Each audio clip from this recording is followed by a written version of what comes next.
Sikubingelele ke mlaleli umsakazo abaqolusi 90.9 FM Makhiwa TV kanye neSambane News. Namhlanje ke sibika sibukhoma ke sila endaweni yaseBhekozulu ehholo lomphakathi njengalokho ke iqembu leNFP lenzeke umbunga noma nje lenzeke umcimbi wokubungaza ke usuku labantu besifazane. Zokhumbula ukuthi ngosuku lwayizolo bekusuku lwabantu besifazane nationally, kanti ke iqembu ke leli NFP libeselenza ke elwalo komcimbi lapha endaweni yaseBhekozulu ngaphansi ke kwesifunda iZulu. Manje ke sinomama ongusomlomo womkhandlo waseDumbe soxoxisana naye ke namhlanje. Mama, sikubingelele esikwamukele emsakazweni ngosuku namhlanje. Ngubingelele umsakazi nabo bonke abalaleli. Mama, sibonile usuku namhlanje luthela aba impumelelo ikakhulukazi nasikhuluma ngodaba oluthinta abantu besifazane. Kuthini kuwena njengomuntu wesifazane nangabe ngempela inhlelo ezithinta abantu besifazane ziqhakambiswa ngalendlela?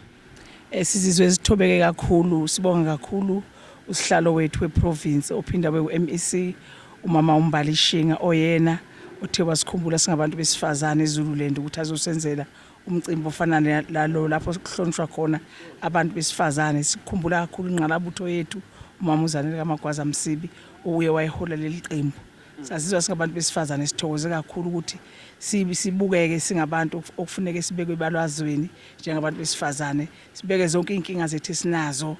Njengoba kubhilide inkinga zokuthi abantu besifazane abahlwempu abasebenzi ubupha nokuhlukunyezwa ke esikubeka eqhulwini osekuyintsakavukela ikakhulukazi indawo yaseDumbe. Ngibikile kumhlonishwa wethu weMEC ukuthi akazivakashela osibukela lapha ngendlela ukuhlukunyezwa kwabantu besifazane okuphezulu. Ngakho hayi uthembisile ukuthi uzozazi usibukela eduze uDabalulu. Sibonge kakhulu singabantu besifazane ukuhlonipheka ngalendlela. Siyabonga. Mama usomlomo, singaphambi ukuthi ngikudedele nje, kunomuntu wesifazane ozothi ngiyabona kuyabungazwa usuku labantu besifazane kodwa thina sisathengabantu besifazane abacindezelekile, singabantu besifazane abahlwempa abanganamathuba. Uthini kulowo muntu kumbuyisa ithemba amazwi akho nje ukugcina?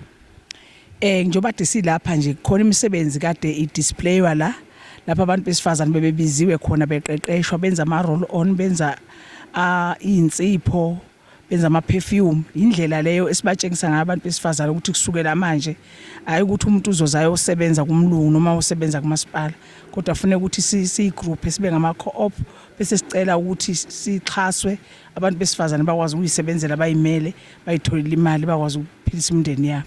Asibakhulu ke mama isikhatsi sakho. Siyabonga kakhulu.